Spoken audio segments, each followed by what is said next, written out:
हुन्छ। हामी पहिला त हामीले हालेको थियौँ, हरेक थोकमा हालेको थियौँ। हरेक थोक कुन पार्टीमा हाल्नु भएको थियो, कुन चिन्हमा हाल्नु भएको थियो? त्यो भन्नु पर्दाखेरि त टाइम लाग्छ होला। चिन्ह मात्रै भनिदिनुहोस् न। चुनाव चिन्ह मात्रै भनिदिनुहोस् न। काङ्ग्रेस पनि हालियो, अँ एमाले पनि हालियो, हाल्नुभयो। अँ माओवादीमा पनि हालियो। अँ अब अब चाहिँ केमा हाल्दै हुनुहुन्छ? दाप सहितको खुकुरीमा। धन्यवाद। दर्शकबिन नमस्कार। झापाको क्षेत्र नम्बर 5 कमल गाउँपालिका वार्ड नम्बर 1 बाँसबाडीमा हामी आइपुगिसकेका छौँ। हामी स्थानीयहरूसँग यही फागुन 21 गते हुने निर्वाचन चुनावको बारे हामी स्थानीयहरूसँग बुझ्नेछौँ। बाँसबाडी चोकैमा आइपुगेको छौँ। यो फागुन 21 गते हुन गइरहेको प्रतिनिधि सभाको चुनावमा चाहिँ तपाईँ यसपालि भोट केमा हाल्दै हुनुहुन्छ भनिदिनुहोस् न। अब भोट अहिले नै यो चाहिँ निर्णय चाहिँ ग्यारेन्टी चाहिँ छैन र पनि अब नयाँ पार्टीलाई चाहिँ चेन्ज गरौँ भन्ने चाहिँ नयाँ पार्टी कुन चुनाव चिन्ह भनिदिनुहोस् न।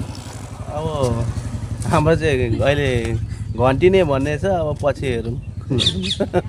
तपाईँ चाहिँ कुनमा हाल्दै हुनुहुन्छ? तपाईँलाई सोधेँ। घन्टीमै हो। अब पुरानो अब उहाँलाई देखाउनु तपाईँ केमा हाल्दै हुनुहुन्छ यसपालि? अब हामी त अब सबले अब माटो भन्छन् होइन, माटो भन्छन्। माटोमा अब उहाँ पर एकजना दिदी उभिराख्नु भएको छ, केमा हाल्दै हुनुहुन्छ यसपालि? घन्टीमै हो। ल एकचोटि नयाँलाई दिँदा केही हुन्छ कि भन्ने तपाईँहरूको यसो आशा लाग्दो हुन्छ। हामी पहिला त हामीले हालेको थियौँ, हरेक थोकमा हालेको थियौँ। हरेक थोक कुन पार्टीमा हाल्नु भएको थियो, कुन चिन्हमा हाल्नु भएको थियो?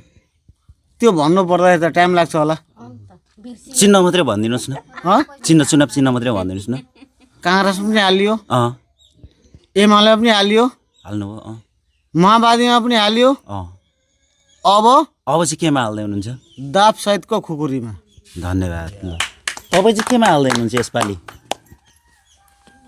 त्यही हो, हाम्रो त्यही भइसकेको छ।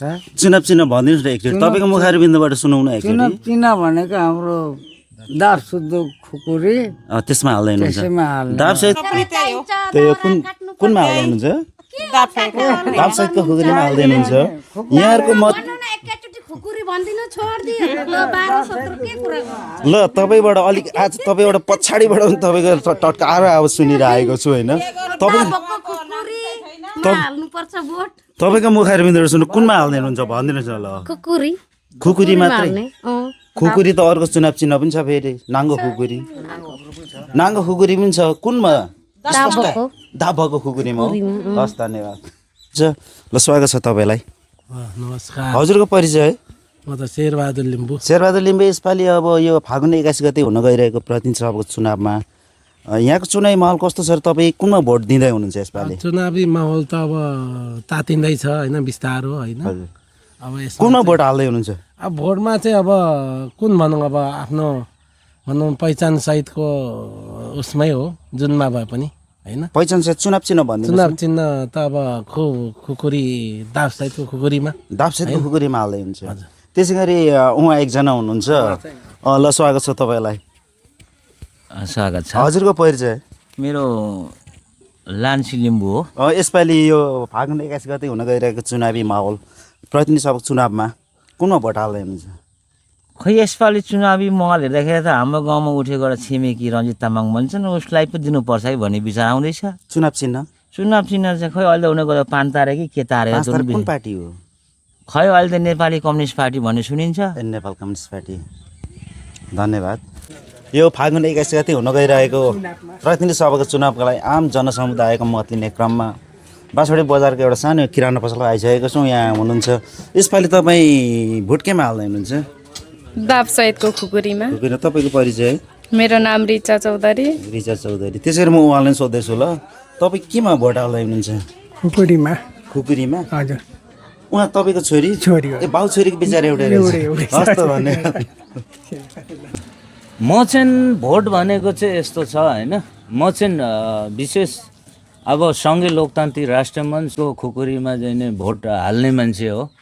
त्यो चाहिँ किन हाल्ने भनेर सोध्नु भएछ भने तपाईँ पहिचान पक्षधर? पहिचान पक्षधर हो।